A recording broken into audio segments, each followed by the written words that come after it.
नमस्कार दोस्तों, मैं हूं दिनेश के वोहरा। आपका स्वागत है न्यूज टाइम के मंच पर। दोस्तों, कर्नाटक के चुनाव मुश्किल से 10 दिन दूर है। 10 तारीख की वोटिंग है और 8 तारीख वहां पर चुनाव प्रचार थम जाएगा। गहमा गहमी है, प्रधानमंत्री की लगातार रैली है अगले 10 दिनों के अंदर। इसके साथ राहुल, प्रियंका की भी रैली हुई है और जेडीएस की भी रैलीज हो रही हैं अच्छी खासी। और मुझे लगता है कि जैसे कि एक देवगौड़ा साहब का स्टेटमेंट आया है कि उन्हें भी अच्छे नंबर ऑफ सीट्स की उम्मीद है। थोड़ी बहुत गर्मा गर्मी के बीच गाली गलौज वाली बातें भी हो रही हैं। आरोप प्रत्यारोप है एज यूजुअल जो चुनाव के अंदर होते हैं। इस बार खड़गे साहब कुछ ऐसा बोल गए जो कि जिसके ऊपर बीजेपी पाउंस अपॉन हो रही है। तो जुबानें तो फिसलती हैं। चुनाव के अंदर अक्सर किसी न किसी नेता की जुबान फिसल जाती है, कोई ना कोई ऐसा शब्द मुंह से निकल जाता है जिसकी वजह से थोड़ा बहुत नुकसान हो सकता है। ओवरऑल जो पिक्चर निकल कर आ रही है वो कैसी है, लेकिन हाँ, ये सोचना कि किसी एक गाली की वजह से या किसी एक गलत शब्द की वजह से पूरा चुनाव पलट जाएगा, मुझे ऐसा नहीं लगता है, क्योंकि इस किस्म की चीजें चुनाव में अक्सर होती रहती हैं।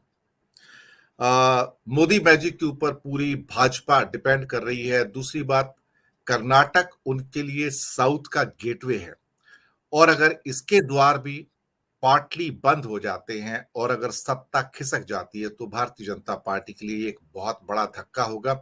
उनकी जो साउथ की जो एम्बिशंस हैं उसके लिए एक धक्का हो सकता है, क्योंकि तेलंगाना में उनके बढ़ते हुए कदम कुछ तो कहानी लिख रहे हैं। और साथ में ही आंध्र प्रदेश में जो सूत्र बता रहे हैं कि चंद्रबाबू नायडू के साथ उनकी बातचीत शुरू हो गई है। पंजाब में भी सुनने में आया, सूत्रों ने बताया कि प्रकाश सिंह बादल के फ्यूनरल में जाना शायद अकाली दल को फिर से अपने खेमे में लाने जैसा है। महाराष्ट्र की राजनीति करवट ले ही रही है।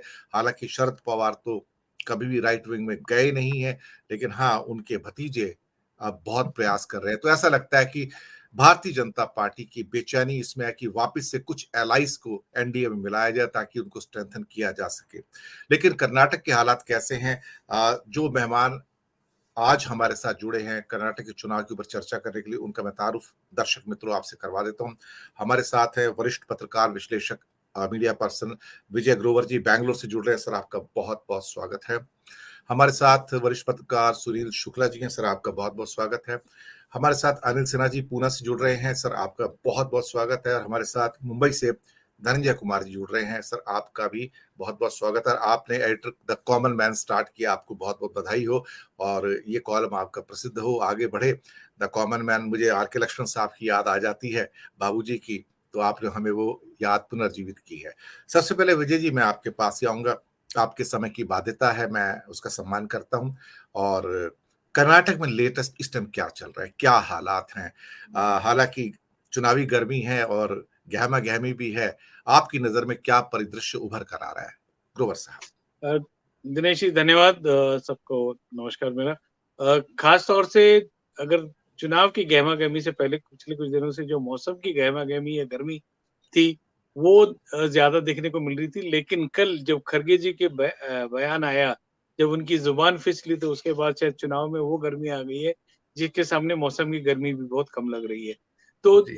जो बयान आया, जरूर उसको लेकर के जिस तरह की प्रतिक्रियाएं न केवल कर्नाटक में बल्कि पूरे देश में जिस तरह से देखने को मिली है, ये सवाल उठाती है कि क्या राजनीतिक दल आम आदमी की जो आकांक्षाएं हैं, आम आदमी की जो उम्मीदें हैं, क्या उसकी तरफ अपना चुनाव प्रचार करते हैं या एक दूसरे के खिलाफ जिस तरह की एक रंजिश देखने को मिल रही है उस पे अपना चुनाव प्रचार केंद्रित रखते हैं। कल मल्लिकार्जुन खड़गे जिन्होंने जो बयान दिया था जहरीला सांप का, उसके बाद काफी आक्रोश बीजेपी में दिखा और पूरा सोशल मीडिया उसी पर कल से लेके आज तक चल रहा है। लेकिन आज अ, जो बीजेपी के एक विधायक यत्नाल जिन्होंने बयान दिया, जिन्होंने सोनिया गांधी को विष कन्या कहा, शायद दिखाता है कि किस स्तर तक ये राजनीतिक नफरत जो है वह फैल चुकी है और किस तरह से राजनीतिक दल एक दूसरे को नीचा दिखाने में जुटे हुए हैं। अगर मैं बात करूं आम नागरिक की, और खास करके धनंजय जी इस बात से जरूर एग्री करेंगे कि क्योंकि जो द कॉमन मैन होता है कॉमन मैन का इस सब बयानबाजी से कोई लेना देना नहीं होता है। उसको कोई फ़र्क नहीं पड़ता है कि कौन किसको क्या बुला रहा है। उसके लिए तो जो उसकी रोज़मर्रा की ज़िंदगी है, कौन उसको आसान कर सकता है, कौन उसको एक बेटर क्वालिटी ऑफ लाइफ़ दे सकता है, शायद उस पर ज़्यादा ध्यान रहता है।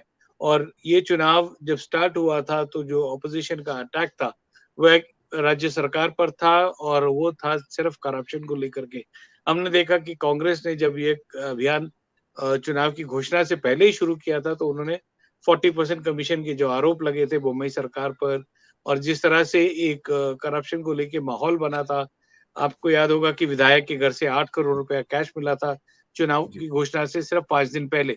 तो ये सब चीज़ें जो हैं, ये आम आदमी के मन में ज़रूर एक सवाल पैदा करती है कि क्या मेरा नेता मेरे लिए काम कर रहा है या सिर्फ अपनी जेब भरने के लिए काम कर रहा है? तो ये एक बहुत चिंता का विषय इसको लेकर के स्टार्ट हुआ था।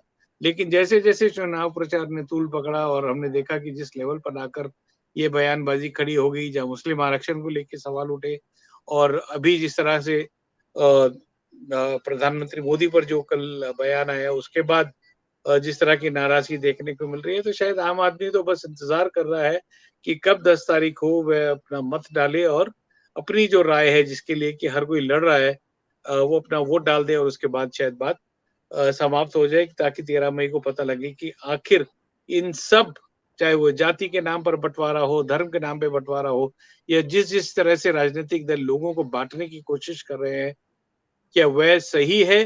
क्या लोगों पर इसका असर पड़ा है या नहीं पड़ा है? ये तो शायद 13 तारीख को ही मालूम होगा कि क्या लिंगायत बीजेपी के साथ होंगे, वोकलिगस कुमारस्वामी के साथ होंगे या फिर जिस तरह से पूरी पॉलिटिकल कैलकुलेशन चल रही है, एक बहुत-बहुत बड़ा सवाल पैदा कर रही है कि आम आदमी के मुद्दों को भुलाकर हम सिर्फ जाति, धर्म और भ्रष्टाचार के मुद्दों पर ही पूरा चुनाव प्रचार देख रहे हैं। विजय जी, योगी साहब भी आए वहां पर और उन्होंने भी धुआंधार वहां पे बात किया।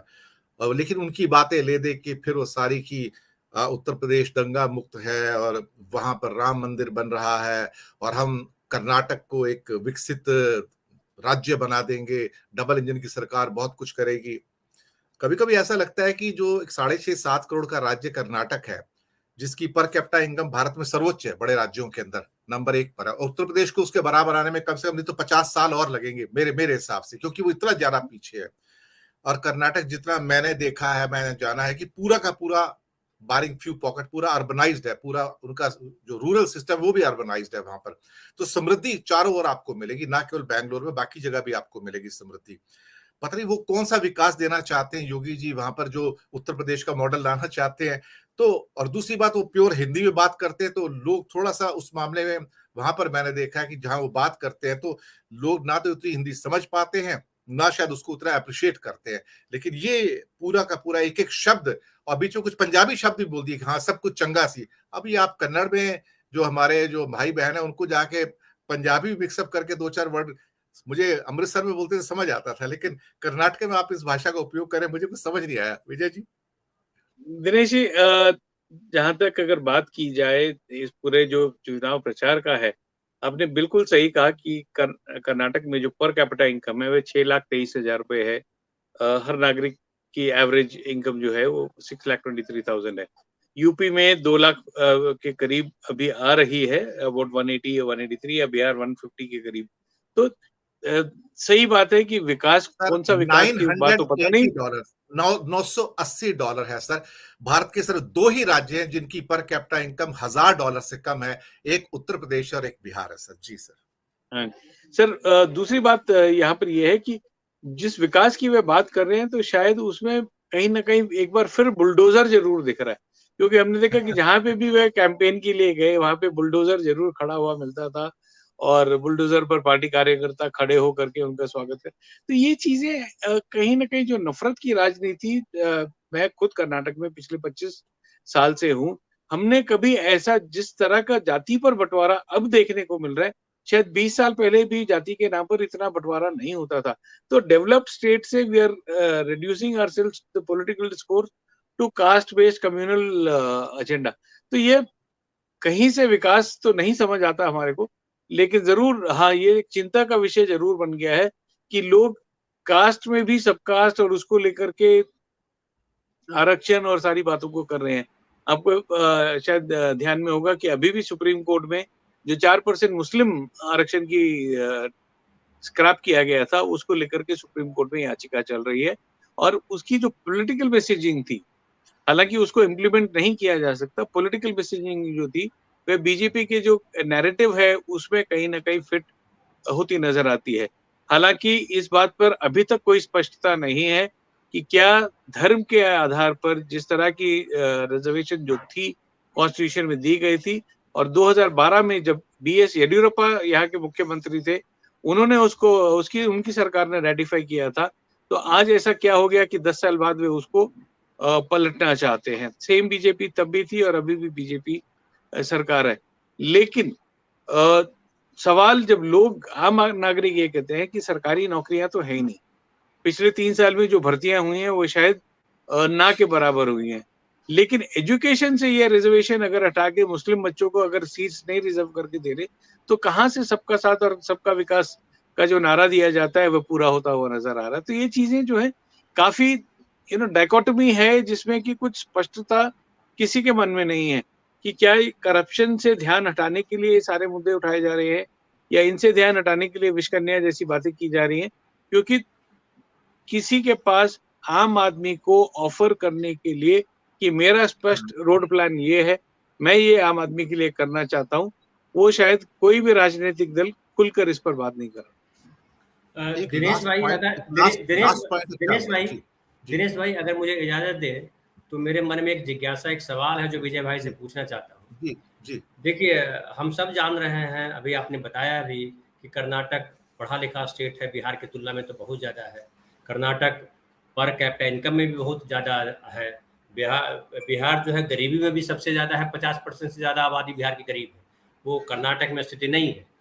बावजूद इसके मैं अगर देखूं तो ये श्री राम सेना, ये हिजाब, ये नकाब, ये सुल्तान, ये सब जो चलता है, टीपू सुल्तान, बिहार में तो उस तरह से नहीं चल पाया। तो ये पढ़े लिखे लोग भी इस तरह से क्यों बिहेव करते हैं? धनंजय, बिल्कुल सही सवाल आपने पूछा, और इसका मैं एक ही जवाब देना चाहूंगा कि one of the biggest meat exporters अगर बात की जाए तो महाराष्ट्र के बाद कर्नाटक ही आता है। और ये जो मुद्दे जिस पर लेकर के राजनीति होती है, beef ban, beef export, cow slaughter ban, ये सब अगर आप व्यापार देखें तो इस व्यापार में कहीं ना कहीं बड़े बड़े लोग ही शामिल हैं। मैंगलोर से सेकंड नंबर पर हाईएस्ट बीफ एक्सपोर्ट होता है, और सबसे ज्यादा जो बीफ एक्सपोर्ट करने वाली कंपनी के मालिक हैं वे बीजेपी के नेता उनसे जुड़े हुए हैं। तो ये हैरानी की बात होती है। और अगर आप देखें श्री राम सेना या जैसे फ्रिंज यहाँ पर पैदा हुए हैं, ज्यादातर इनकी जो अभी, और आपको याद होगा कि अभी रामनगरम में भी एक हत्या हुई थी कि एक कैटल ट्रेडर जो कि ट्रक में कैटल लेके जा रहा था, जिसको मार के उसकी हत्या की गई थी चुनाव की घोषणा से 2 दिन पहले। तो कहीं ना कहीं ये पूरी जो इंडस्ट्री, जो इकोनॉमी है, उस पर एक कंट्रोल बनाने की जो कोशिश है वह ये फ्रिंज एलिमेंट्स करते हैं। कि आज की डेट में इतना भय है कि अगर मैं मुसलमान हूं और मेरे को अपनी गाय एक जिले से दूसरे जिले लेके जानी है तो मैं लेके नहीं जा सकता, मेरे को जरूर किसी ना किसी एक इस तरह के एक एलिमेंट का सहारा लेना पड़ेगा जो ये काम सेफली पूरा कर देगा मेरे लिए। तो इस तरह के कई इकोनॉमिक मुद्दे इसमें जरूर जुड़े हुए हैं, जिसको लेकर के ये फ्रिंज एलिमेंट्स जो हैं इनके लिए ये आय का जरिया बन गया है और ये पूरा एक तरह से कंट्रोल करते हैं। दूसरी, अगर हिजाब का मुद्दा और बाकी जो आप एलिमेंट देखें, जिस व्यक्ति ने हिजाब का पूरा मुद्दा उठाया था बीजेपी ने, रघुपति भट्ट, उसको भी टिकट नहीं दिया है, क्योंकि कहीं ना कहीं बीजेपी को भी लग रहा है कि ये पूरा मुद्दा जो है वह बैकफायर होता हुआ नजर आ रहा है, क्योंकि इसका अगेन इकोनॉमिक इम्पैक्ट काफी हद तक पड़ रहा है। मेरे एक राजनीतिक मित्र हैं जो पहले कांग्रेस में थे और कुछ वर्ष पहले उन्होंने बीजेपी शामिल की थी, उनके करीब 3 इंजीनियरिंग कॉलेज कोस्टल कर्नाटक में हैं। उनसे मेरी जब कुछ दिन पहले बात हो रही तो वो कह रहे थे कि सबसे बड़ा नुकसान इन इंजीनियरिंग कॉलेज के मालिकों को हो रहा है, क्योंकि पिछले 3 साल में जिस तरह से जो कम्युनल टेंशन्स इधर बढ़ी हैं, उसके चलते हुए उत्तर भारत से और अन्य राज्यों से जो बच्चे यहाँ पर एडमिशन लेने आते थे उन्होंने आना बंद कर दिया है। लगभग आधी सीटें अभी तक खाली रहती हैं। तो कहीं ना कहीं पार्टी को भी समझ आ रहा है कि इस सब का आप नफरत तो फैला सकते हो, लेकिन नफरत की आग को काबू करना शायद बहुत मुश्किल हो रहा है। और बीजेपी ने इसलिए, अगर आप नोटिस किया हो, पिछले 2-3 महीने में 1-2 चुनिंदा नेताओं को छोड़ करके बाकी सब ने हिजाब का मुद्दा हो या बाकी हलाल का मुद्दा हो या जिस तरह के मुद्दे उठाए गए थे 1 साल पहले, उस पर कहीं न कहीं रोक सी लगा दी है। नहीं, लेकिन जो है आप देखिए कि ये एक सवाल और कर लेता हूँ दिनेश भाई, चूँकि कर्नाटक से हैं तो कर्नाटक पे ही चर्चा कर रहे हैं तो ज़्यादा अच्छी है कि जिस तरह से नड्डा साहब ने कहा कि अगर मोदी जी का आशीर्वाद चाहिए तो कमल खिलाइए। फिर ये जाते हैं बुलडोजर तो आपने बता ही दिया, योगी जी जाते हैं तो। अमित शाह जाते हैं तो कहते हैं कि कांग्रेस आएगी तो दंगे होंगे। तो जनता पे इसका क्या प्रभाव पड़ रहा है इन सारे जो जुमले हैं उनके? देखिए, जहाँ तक शिक्षित वर्ग है वो इन सब बातों को समझता है और शायद उसको पता है कि ये सिर्फ पॉलिटिकल बयानबाजी है और ऐसा इसका कुछ इम्पैक्ट होने वाला है। लेकिन हाँ, इसको लेकर के कांग्रेस ने आपत्ति ज़रूर उठाई है। उन्होंने इलेक्शन कमीशन को इसको लेकर के नोटिस भी दिया है और साफ तौर से कहा है कि इस तरह की जो एक मतदाता को डराने या उसके ऊपर दबाव डालने की जो एक राजनीति है, वह शायद कॉन्स्टिट्यूशन या इलेक्शन कमीशन को इस पर नोटिस करना चाहिए।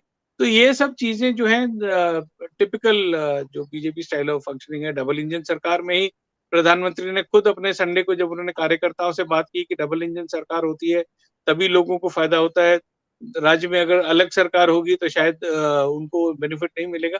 तो इसका तात्पर्य क्या है कि एक राज्य, एक देश, एक पार्टी होने का क्या सिस्टम वे लाना चाहते हैं। तो ये बहुत मतलब पूरी डेमोक्रेटिक वैल्यूज को क्योंकि ऐसा क्यों है कि केंद्र सरकार किसी अन्य पार्टी की सरकार के साथ हाथ मिलाकर आम आदमी का भला क्यों नहीं कर सकती है?